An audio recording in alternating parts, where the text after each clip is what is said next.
I'm Joseph. And I'm Nick. And this is Fish Jelly. Alrighty then. How are you? I'm great. How are you? Okay. I got up a little earlier than I wanted to, but Oh, yeah. imagine that. You don't say. What does that mean? I feel like that's a common theme in the narrative of your life. We went to a birthday party last night Uh-huh. at a karaoke bar in Koreatown. As one does. And you sang 2 songs. I did. I was geared to sing more, but we had to leave. Which is probably okay. What did you sing? I sang Zombie by the Cranberries. And I sang Strokin' by Clarence Carter. So those were good selections. I think, it was unexpected for the crowd. Well, I don't know who knows "Strokin'" by Clarence Carter Well, I do, but in that crowd. but no, it's funny when I did Zombie, because I go in on that song, and some young woman came up, she's like, can I sing it with you? Who I've never met before. I'm like, sure, grab a mic. And I don't know if anyone heard her. Yeah, you're pretty loud. This past Friday was Sigourney Weaver's birthday. No, Saturday, yesterday, the 8th of October. It's the 8th? Yeah, it's the 8th. I thought it was the 7th. No. Oh, so it was yesterday. It was yesterday. Okay, sorry. But yes, the lovely icon turned 73. And there's still more James Cameron avatars to film. You are part of the AFFF jury. What Yes, does that stand for? The American French Film Festival. That's a terrible acronym. It is, and they changed their name. They're known as Colcoa, which stood for City of Lights, City of Angels, which is a French film festival that used to happen in April, right before Cannes. I like Coca-Cola better. I like Colcoa better. I also like it how the director of it would always pronounce it. Colcoa, like it's a word unto itself. And then they just changed their name, I think this year, and they moved to September a couple years ago. Or, excuse me, what month is it? October. I believe it starts next week. I have many films to watch, which is why we don't have any films to watch for fun in this selection, because I've been mowing through French screeners. Yeah, we don't have any films for fun. So I don't want to talk about politics. I don't even want to talk about Kanye West. But I did watch the Kanye West interview with Tucker Carlson. You watched that? Oh my God. When I tell you, I'm more confused after watching it than before. But primarily I wanted answers to like the White Lives Matter shirt.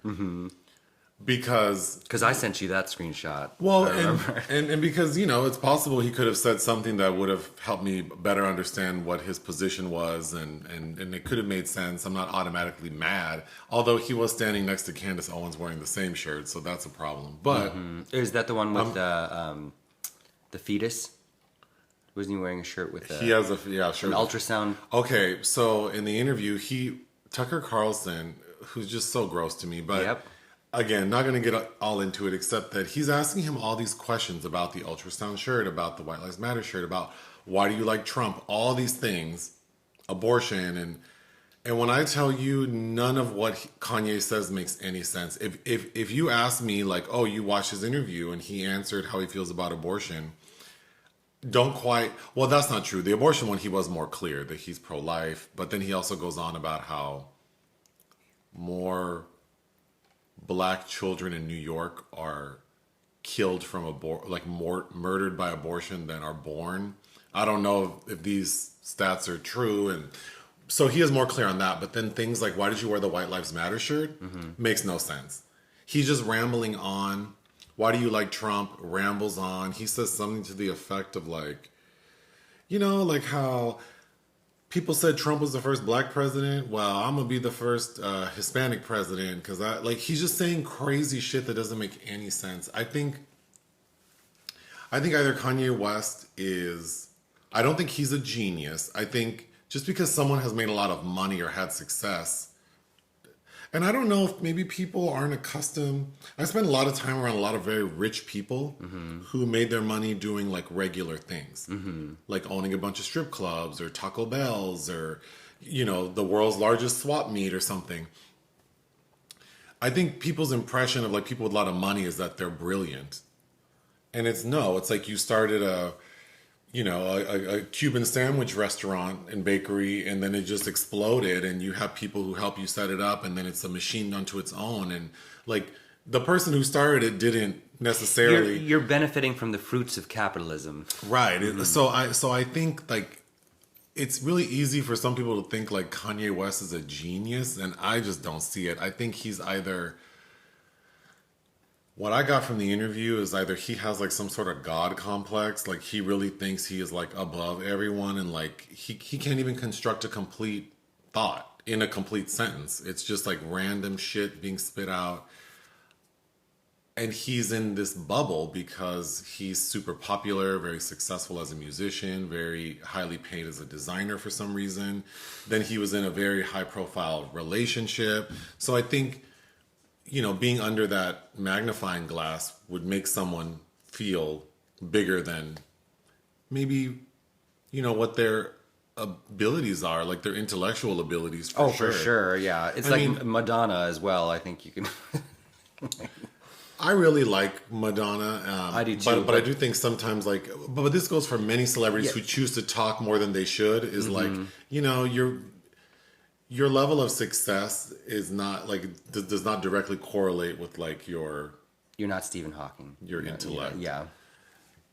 But then here I am just running my mouth. But whatever. Like, I also don't think that anyone should listen to me.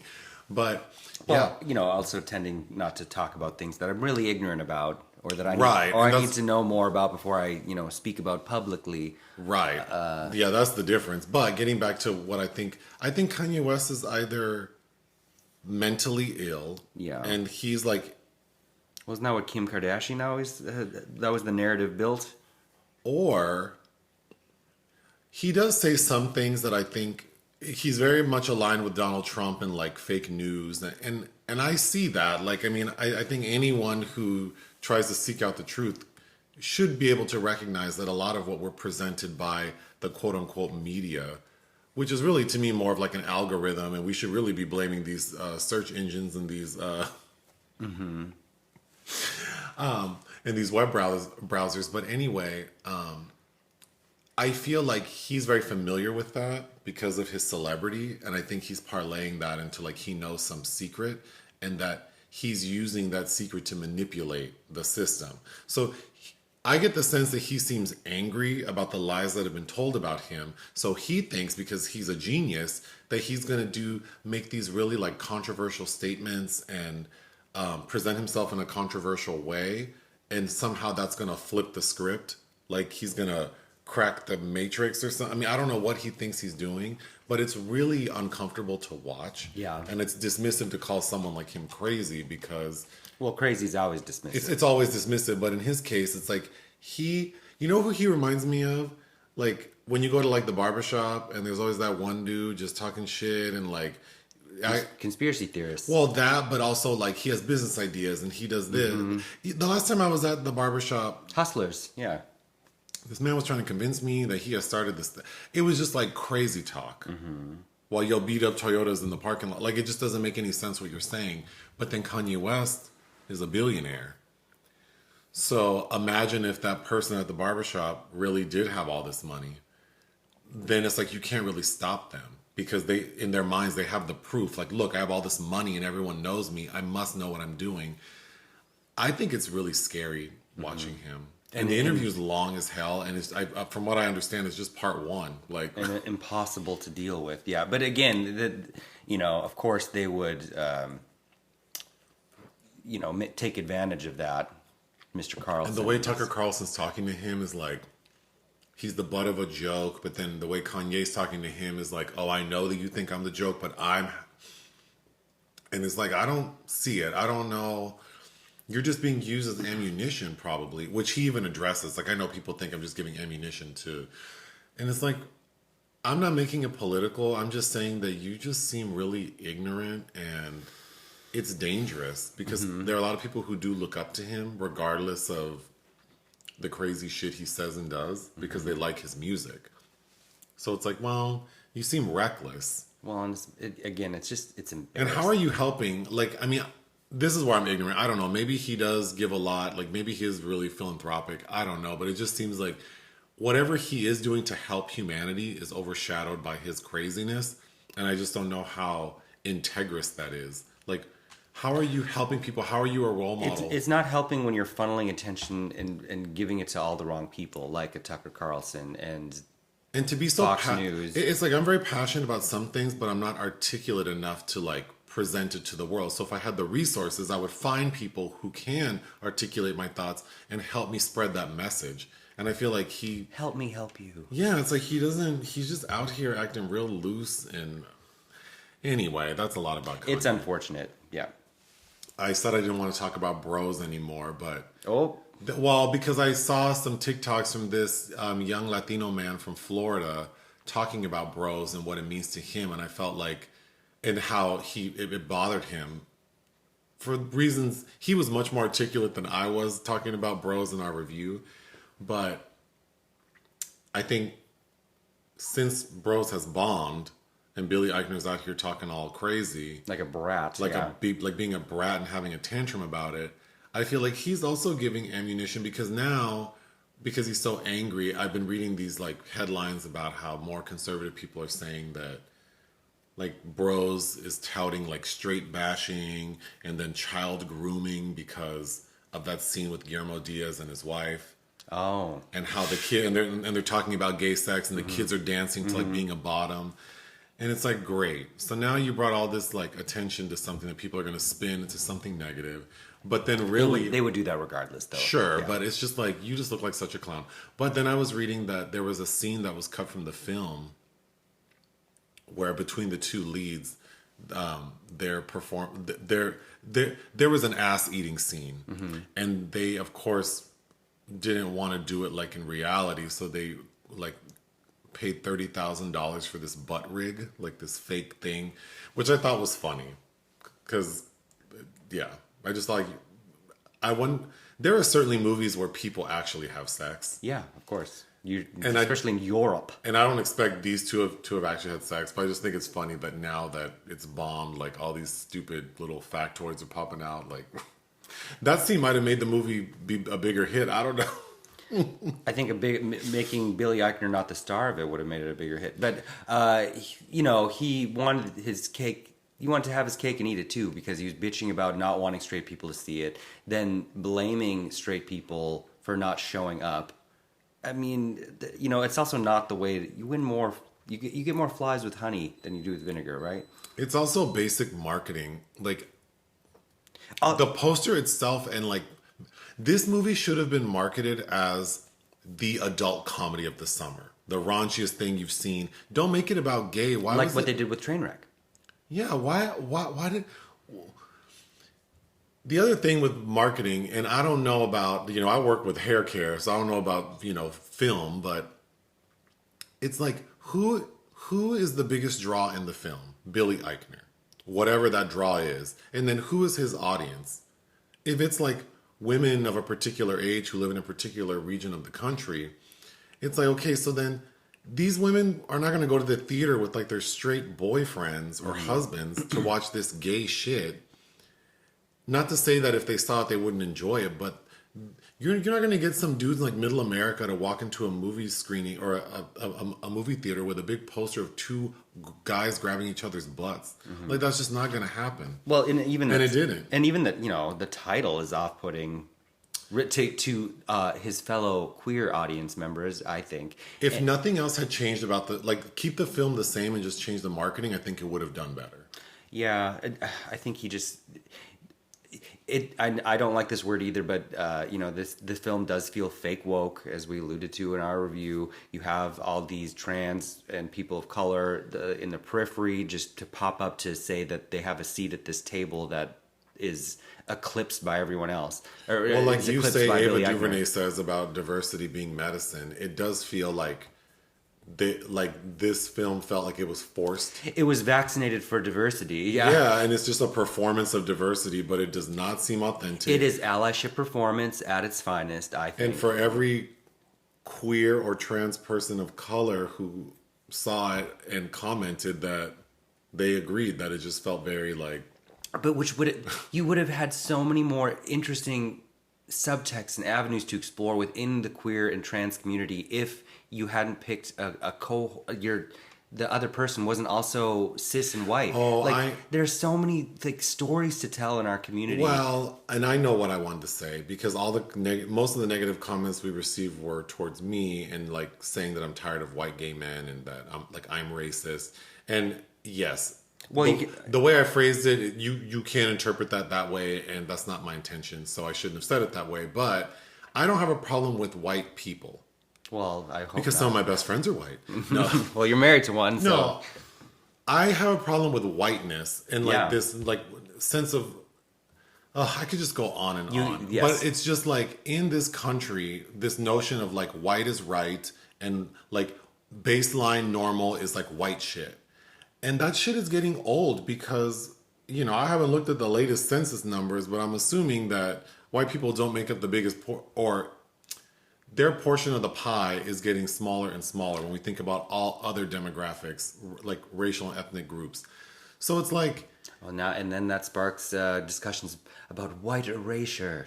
So then it's just like... I'm not saying that a movie can't be made about two white guys in a romantic comedy. Of course not. I'm not saying that at all. What I'm saying is that just as someone who watches a lot of films and talk about them, I feel like the main character and the actor playing him were just annoying and not that funny to me. Aside from that, the diversity that was included felt like required. Yes, it's doing that thing that a lot of especially white gay men do, where it's like if I call out what I'm doing, it's okay for me to still be inappropriate and do it. Much like the opening scene in Triangle of Sadness with that gay man interviewing the male models. It's like, oh, I am touching inappropriately, but if I talk about it ahead of time before I do it, it's fine to do. Sure, but anyway, yeah, I just think this idea of like whiteness in America and that being the norm and like people getting upset that like someone like me is saying like I guess I'm just tired of seeing this as being like because again the way the film was marketed and the way it was talked about like somehow Billy Eichner is like the voice of a generation. Oh yeah, they totally shot themselves in the foot now. This studio is going forward with gay rom-com or anything gay. Now there's gonna come with a warning, or we can't give it this amount of money because this film bombed. I think there was a dangerous marketing campaign for that. And isn't he a comedian? Like they should have done that after the fact. Like, oh, this was a studio rom-com about two gay men, and it's a box office bonanza. Don't count your chickens before you hatch. Yeah, this is just a lesson learned, I hope. Moving on, I was reading that Alec Baldwin, they settled. There's some sort of agreement and filming for the picture Rusk, which is the one. Rust? Rust or Rusk? That was Rust. Why am I thinking Rusk? I know it's a hair care line. Maybe that's what I'm thinking. Oh, I don't know. Rust is going to resume with all the same people. Really? Yeah. And Alec? Mm-hmm. Okay. That's interesting. I think I would just want to... they probably have a lot shot already then. Well, and if I were an investor in this movie, I'd be very excited about it because when this movie comes out, it'll get seen. Yes, no pun intended on that, by the way. What did you just said? A lot was probably shot already. Oh. But sorry, that was not... A lot was shot. Yeah, that's just tragic. I don't know. Without the incident happening, no one was checking for this movie. No, God, no. Literally no one would have seen this movie. And now, for sure, we're going to want to watch the movie. So just from a business perspective, I mean, it makes sense that they would all want to get back on the horse. But of course, they're saying in honor of the woman who was killed, they want to finish it. But it's going to be cursed. Like people are... It is. People, all these critics, nobody's going to dare to praise it. And, really? I mean, if it's good, I'll give it its due. But people aren't going to come out... I think they'd want to honor like the work of the cinematographer. And I bet they will, but I bet they'll trash everything else about it. Sure, maybe. But people are weird. We could bet money on it, but... Do you remember the show The Surreal Life? On It was like a reality show with celebrities, and it hasn't been on the air in like, oh my god, maybe like 15 years. Oh, But there's a new cast. oh. I'm going to tell you the cast, and then what you might know The Surreal Life for is because one season, there were only like maybe 3 or 4 seasons, I can't recall, but Flavor Flav and Brigitte Nielsen were on a season. Okay. And on that season, they kind of fell in love. Oh, God. Oh, yes. And Okay. so that spawned sort of a reality show. Well, that was a resurgence for Brigitte, I think. and I then remember, and then that spawned Flavor of Love. Okay, yes. And then, of course, from that we got Tiffany Paul. We got the spit, yeah. I remember Flavor of Love, yeah. Yeah. Is that where Paul Mooney was talking about how some white woman will love a black water buffalo? A black buffalo. I don't remember. But anyway, the cast for this season is August Alsina. You know him. I do? Yeah. Jada Pinkett and Will Smith, the affair she had. The entanglement. The entanglement was with August Alsina. We're about to have another entanglement. There is a WWE female like personality named CJ Perry. I don't know who that is. Dennis Rodman. Oh, boy. Frankie Muniz. Oh, from... Malcolm in the Middle. Isn't he Republican or some shit? Oh, I don't know. I know he drives like race cars or something. Okay. Kim Coles, who you know from Yes. Living Single. There is a like YouTube makeup celebrity named Manny MUA, which stands for makeup artist. Stormy Daniels. Stormy. Good old Stormy. Does she still have the key to West Hollywood? And then the final one is Tamar Braxton. Of course. We're still not done with... Well, she's a reality TV expert. Because she did, 7 seasons of Braxton Family Values. yeah, where she 5 got seasons, to teach her... Where she got to treat her sisters all raggedy, yeah. 5 seasons of Tamar and Vince. And then she was like on Celebrity Big Brother. And so... So, just what... She's like the Jujubee. She makes for good reality TV, I guess. I don't care for her. I like her voice more than... Yeah, Anything although else. her last album was that The Saddest Bluebird or whatever. The Saddest Blueberry on the Tree falling. They had like a really weird name. That's a reference to something specific, but I don't. Yeah. Okay, you wanted to talk about your favorite films releases from September, best of September. Oh yes. What's number 5? Number 5, I got Smile. Smile. With Sosie Oh, Bacon. yes. Which sure, not a perfect film, but definitely if you haven't caught Smile yet, which opened at on the last day of the month, of course. Number 4? The Woman King by Gina Prince Bythewood, starring Viola Davis and Lashana Lynch, amongst many other very talented performers. Oh, John Boyega.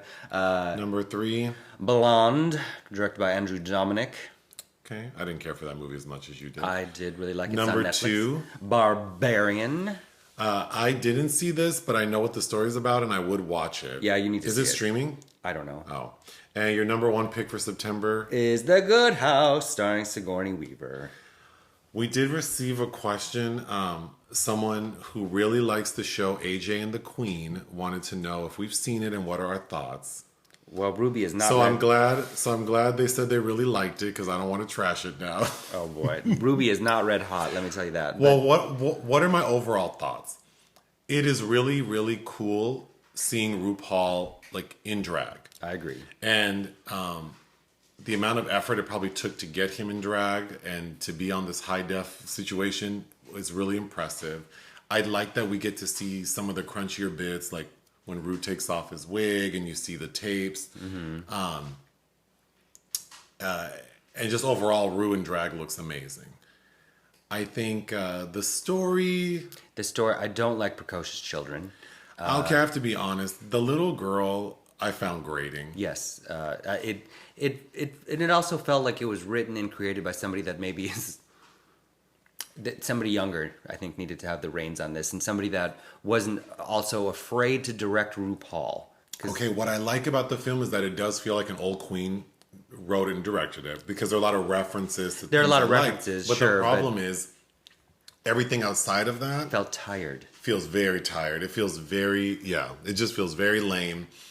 And then, unfortunately, continuing with drag queens not being the best actors, maybe. Yeah. All those Rue girls, it's real crunchy. It's raggedy. Yeah. It's fun to see them because we like them, right? Like we've watched every episode of at least U.S. Drag Race. Mm-hmm. So yeah, it's super fun to see them, but they don't act very well. Then the relationship between Rue's character and the handsome guy who's conning him is kind of laughable. And Tia Carrere, who I am a big fan of, I thought was a little bit underutilized. But it's remember watching Alyssa Edwards and how she just couldn't do anything scripted on Drag Race. That's kind of the problem I think almost all of the Rue girls have is they're best when they're just being themselves. And any time that they have to be directed or to do something scripted, they seem real and authentic. I'm not saying that drag queens can't act. I'm not saying that either. But right. So I don't want to make it seem... I just think in AJ and the Queen, the acting left a lot to be desired. It's odd because I think we expect them to act on their persona instead of actually playing a written character, I think is also the problem. So I think that's a tough thing. It's an impossible thing to accomplish. So that's why they always seem... Yeah, I would agree with that. But overall, I thought the series was really fun seeing Rue in drag. Yes. Oh, probably my favorite part of the series is Rue's blind roommate. Yes, he's the best part. Actually, I actually thought that he was the best. And he's not part. blind. And he's not blind. Okay. Sorry to this man. In one of the reviews, you referred to in Blonde. I called the film Blonde. Toby Huss. I called Dennis O'Hare, but those two white men look very similar. Oh. But yeah, I do know the difference. Sorry to Toby Huss. In my written review, I had him right, but films films that were released we didn't review. Mm-hmm. Something called Lyle Lyle Crocodile with that little white angel Shawn Mendes voicing Lyle Lyle. Oh, it's a cartoon. Yeah, with live act. Javier Bardem is also in it. Oh, we didn't review that. Directed by Josh Gordon and Will Speck. Out October 7th. Catherine Called Birdie. Lena Dunham's new movie has made it to Amazon streaming. If anyone's interested, have not watched that. Last Flight Home. Documentarian Andy Timoner, who directed the 2018 doc on Mapplethorpe, had a very intimate home video documentary about a grandfather who established this airline in the early 80s, and it's the last 15 days of his life. Came out Sundance 2022. I've not seen it. I heard it's good. Piggy. Directed by Carlota Pareda, Spanish, I guess you call it a psychological thriller, which we watched out of Sundance last year. We did not. I watched it. I don't recall much of it. It wasn't super memorable to me. No, but it's okay. Pretty Problems. Kestrin Pantera has a new film that came out. It looked like a slapstick comedy, but that's all I know about it. Project Wolf Hunting. South Korean thriller that if we had had time, I probably would have suggested to you. Directed by Kim Hong-sun. That came out. The Visitor. Blumhouse film directed by Justin P. Lang. That also looked decent enough to watch. Okay, we didn't watch any movies for fun this week. There's a lot going on. Okay, Projects of Interest. I mentioned this film before, but I finally saw the trailer for Falling for Christmas. It's that Lindsay Lohan holiday movie for Netflix. Oh, boy. Okay, I have to say, the premise is ridiculous, but it did look cute, and she looks good for her. She looks happy and healthy. Mm-hmm. And I would definitely watch it. But the premise is she plays like a Paris Hilton type person. Like she's the heiress to a hotel magnate. And she's living the life in Aspen. Like we see her, it looks like she's in Aspen, and her rich boyfriend proposes to her on the top of a mountain. Mm-hmm. And she falls down the mountain and hits her head. So she forgets who she is. Oh boy. So it's like While You Were Sleeping meets the other side of the mountain. So then some yokels take her in, one of whom is this super handsome guy, and then it would appear that they fall in love and he brings her down to earth. The part that seems ridiculous or overboard, actually. Well, the part that's ridiculous is she's made to seem like a Paris Hilton. So how does no one recognize her? Because in the trailer, it seems like they don't know what to do with her because she can't say her name. Oh, because we don't have TV here. But if she's like Paris Hilton, wouldn't everyone know that's her, like let's just call her dad. That sounds because like then we see in the trailer that the dad's looking for her. He can't find her. That sounds like they need to reconfigure that plot to be a horror thriller. Be like, we know who she is, and we're gonna do insidious things with her. Yeah, that would actually be interesting. Okay, something Jennifer Lawrence and Lynn Ramsey. Oh, Jennifer Lawrence has dropped doing press for her latest film that she is developing a project with Lynn Ramsey, which is very exciting. Lynn Ramsey, Ratcatcher and Morven Caller are excellent, but then she did We Need to Talk About Kevin with Tilda, and You Were Never Really Here with Joaquin Phoenix, which is also a film I really like. Liliana Cavani, The Order of Time. Liliana Cavani, who is excellent Italian auteur. She's probably best known for the Charlotte Rampling starrer, The Night Porter. But I also love her first film, Year of the Cannibals, from the late 60s. She did a really excellent film with Marcello Mastroianni called The Skin, which is based on a really good book too. She hasn't done a film in over 20 years, the last one being Ripley's Game, starring John Malkovich as Patricia Highsmith's Ripley. And she is currently at work, finally, on an adaptation of The Order of Time, which is by the Italian physicist Carlo Rovelli, which I'm very, very interested in. Andrew Stanton. Andrew Stanton, is the director of John Carter and Wall-E.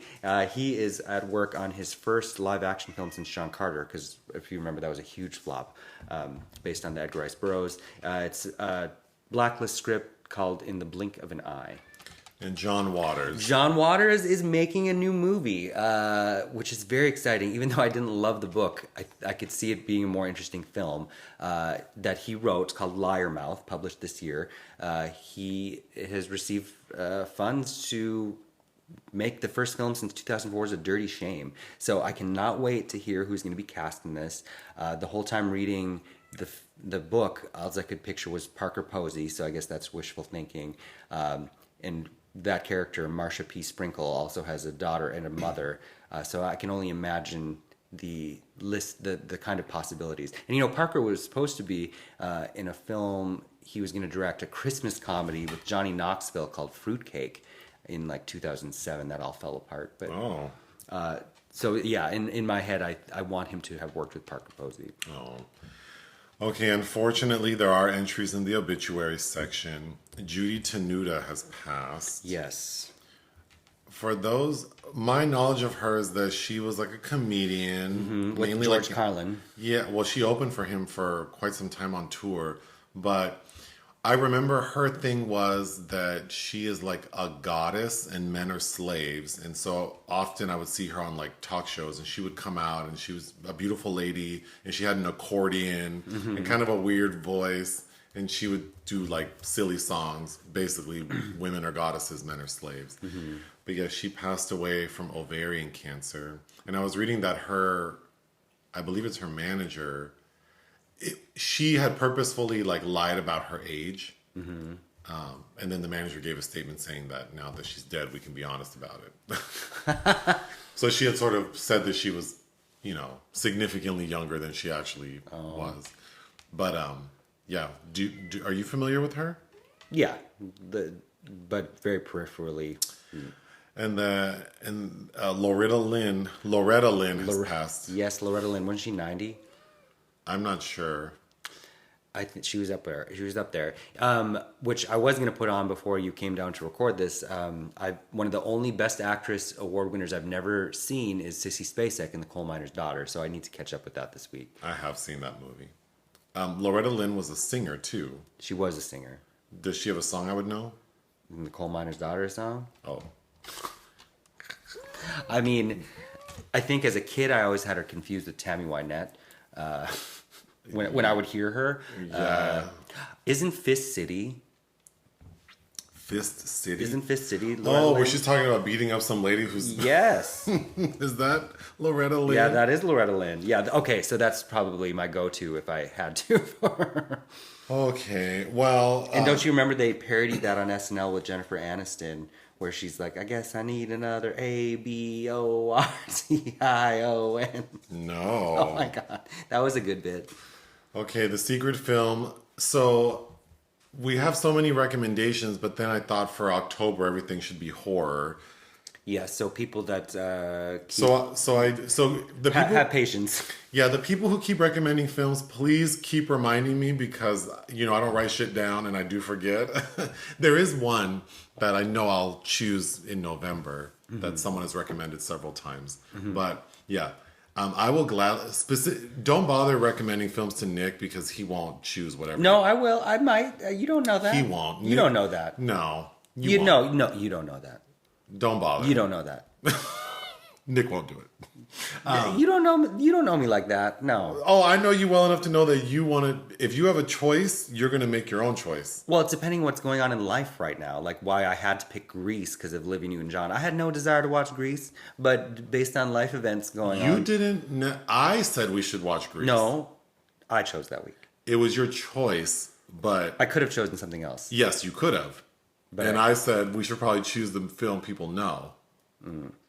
Okay, this isn't helping your argument. It's instead it is evidence. I'm not trying to make show an that, argument. that I'm trying to give a PSA to the people out there. If you would have a better chance getting your selection chosen if you ask me and not Nick. That's what the point I'm trying to make. Would you not agree? I don't agree with that. You think that it would be easier for someone to convince you to choose a movie over me? It depends on what it is, but No, absolutely not. no, don't. No, Joseph, you don't know. How many films have we watched as a secret film were films someone suggested to you? One maybe. One.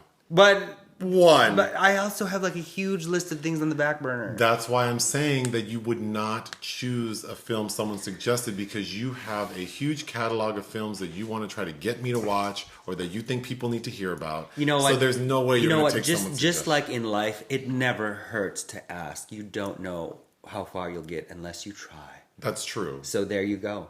Right. That applies to me. I'm not a evil institution. But I'm saying for sure if someone wants... You'll have better chances with me if you ask me to choose the movie. Because I never have a thought until you ask me, like, what are we watching today? And then I have to scramble to think. Mm-hmm. It's very rare that I have a thought. So actually, if the best chance to get your movie watched is with me and tell me on like a Thursday or Friday morning. I feel like you're being good cop, bad cop, like good parent, bad parent. But okay. So I'm not ignoring people as much as I probably forget, and then also I wanted like horror related. But also I remember the selections, and there are a few that people have suggested that I still are in my queue of selections. Okay? So why don't you try both of us? Sure, but you know that the results will prove. Like people can see which movies we watched, and they'll know that you never chose the selection. Well, then if they ask Nick is like an ostrich. He thinks if he just I do not think that no I'm one not else an can ostrich. see what he's up to. Oh no, I don't think that. The movie I chose the movie I chose was based on 6 films Nick gave me to choose from because I asked him, what is Flatliners, the 1990 like psychological horror film. Directed by Joel Schumacher, who is that the gay man? Yeah, he's gay. He's the one that created nipples on Batman. I don't think I realized that's who directed this movie. Anyway, it has a pretty big cast. Kiefer Sutherland, Julia Roberts, William Baldwin, Kevin Bacon. I wish Oliver Platt weren't in it, but he's there too. Hope Davis and Beth Grant have small parts.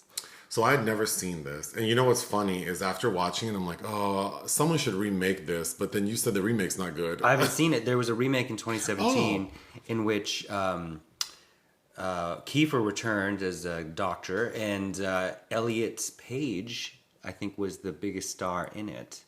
Oh, Diego Luna's in it. Yeah. James Norton's in it. I've never seen it. Who's Nina Dobrev? Oh, you've seen her. She plays a mean Russian. You saw her in Being the Ricardos. Anyway, that's not the movie we're talking about. We're talking about Right? the 1990 film. Who is Nina Dobrev? The basic story is there's a group of med students one of whom, Kiefer Sutherland, is really interested in inducing like death so that he can sort of like walk towards the white light and then be resuscitated so he can tell everyone what he saw. Because he believes like that could be very valuable information if we can confirm that there's life after death. But of course he needs assistance because he can't resuscitate himself on his own. So he gets the help of 4 other med students who are the other big names we mentioned. And he's successful. He goes under, he sees like, you know, his life flashes before him. But of course, weird things start happening. Like maybe he's opened a portal to something. So everyone does it except Oliver Platt's character. And what we find out is they're all sort of being haunted by something very specific from their past. And we can get into it because none of it makes sense to me as far as like what is like what's being chosen to haunt them. But ultimately it's Kevin Bacon's character who's being haunted by this little black girl who, when he was her age in school, he used to like torment her. Like as a bully, which I think is funny because, of course, if this movie's set in 1990 and he would have been a kid like in the 70s,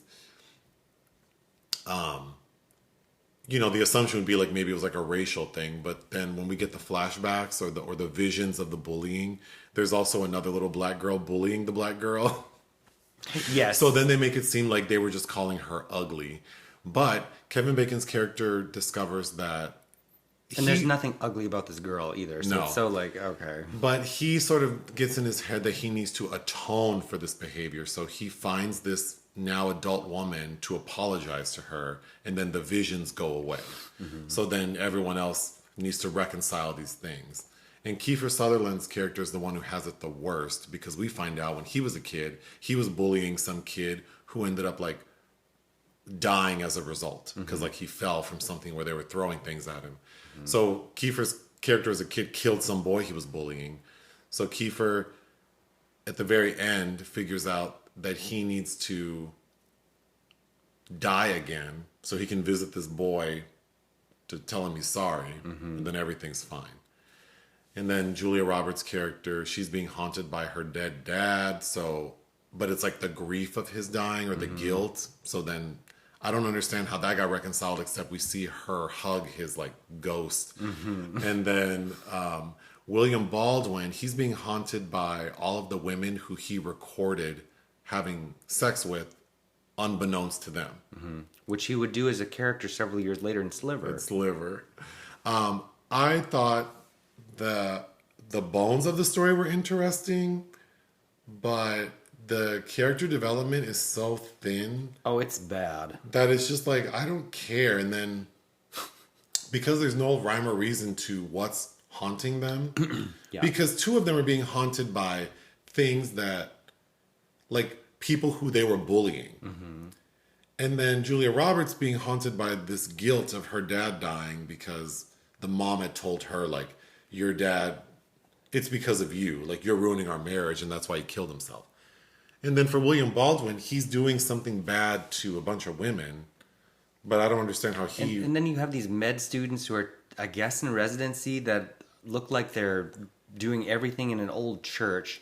So then it feels it feels like Clive Barker's General Hospital. Well, we can get into that, but we have a few minutes, so I'm just going to go through my notes.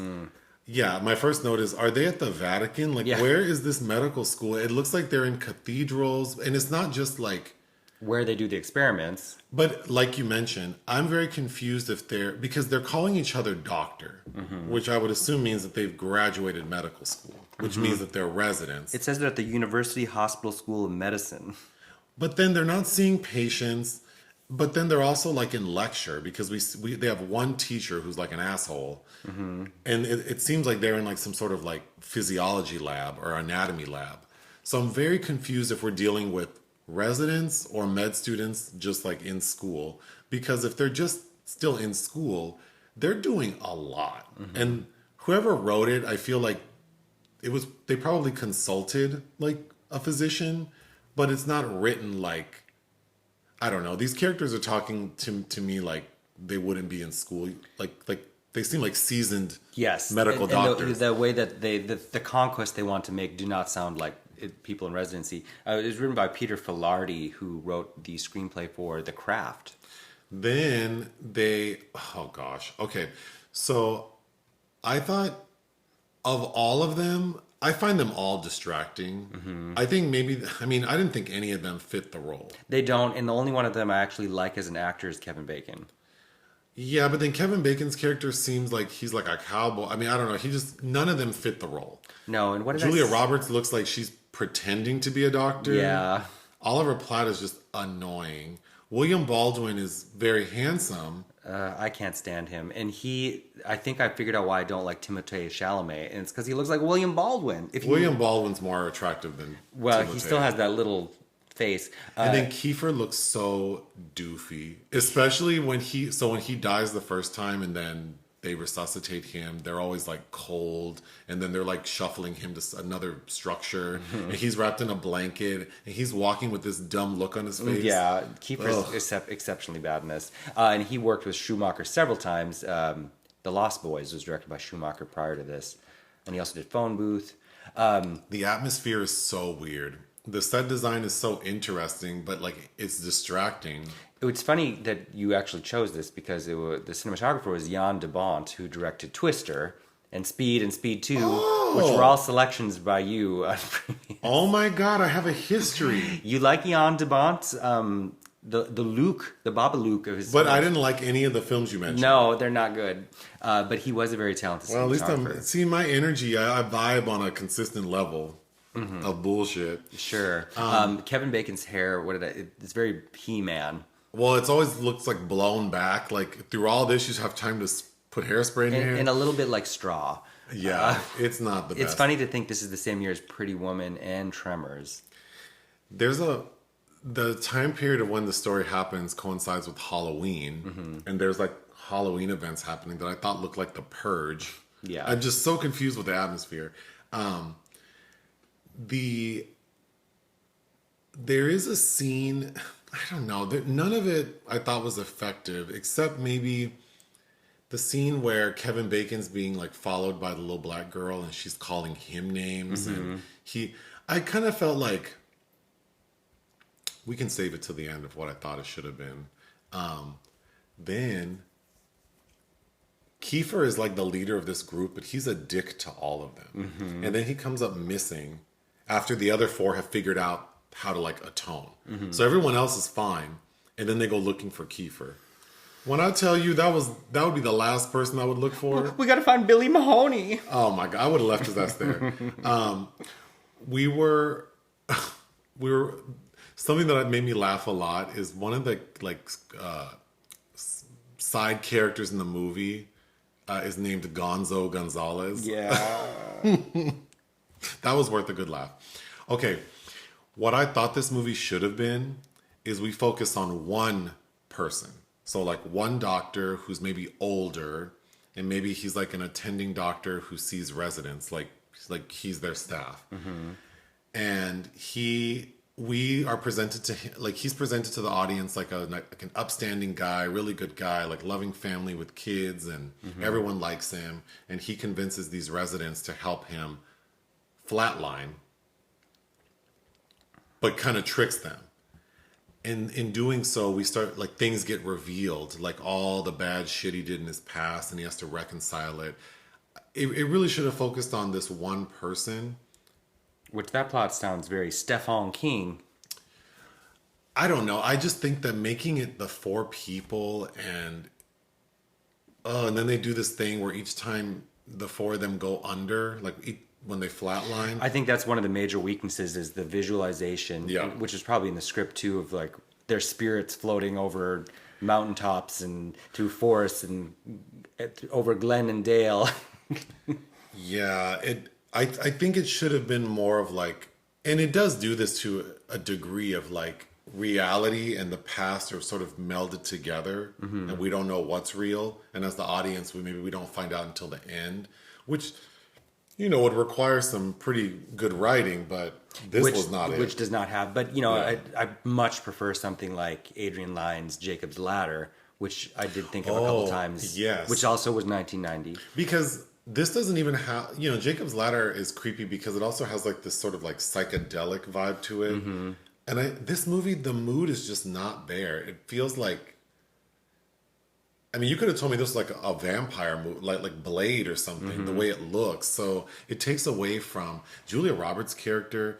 That's the other thing. Her character, coincidentally, because none of these people are really friends beyond they're in school together, it would seem, except that Julia and Kevin Bacon have a thing. Well, and all of them want to sleep with her. And all of them want to sleep with her.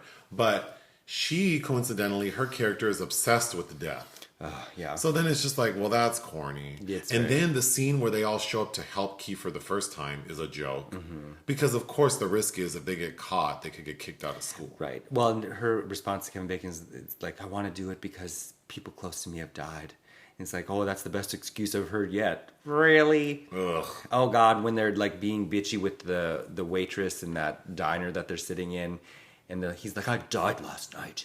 And she's like, she's like, Elvis was here last night or something. Yeah. I think also Kiefer's character does try to explain, because of course Kevin Bacon's the most reasonable one. And he's like, because he's the atheist. Yeah. He's like, how do you know that this just isn't your brain, like some chemical response to dying to sort of ease the pain of, memories, whatever. And then that's when they explain like, well, there's no brain chemistry. Like we're doing EEGs and we see nothing's there, but we're still like conscious of something. So that's proof. So they do try to explain to some degree how this could make sense, like how these medical doctors could somehow think that they're going to find heaven or hell, but it's not sophisticated enough to be satisfying. They just seem sort of like, this just seems so pointless. It seems pointless. Well, also like getting older, I've met a lot of doctors who aren't the most brilliant in any other regard. Well, so the other thing too is like they want to prove that they saw something after they died. But why? But not only why, but also like there are a lot of people who say they saw something after they died. There are a lot of people who have flatlined and been resuscitated and say they saw something. So I guess I'm confused why these fools think that them doing it is somehow different. Like I needed that to be better explained.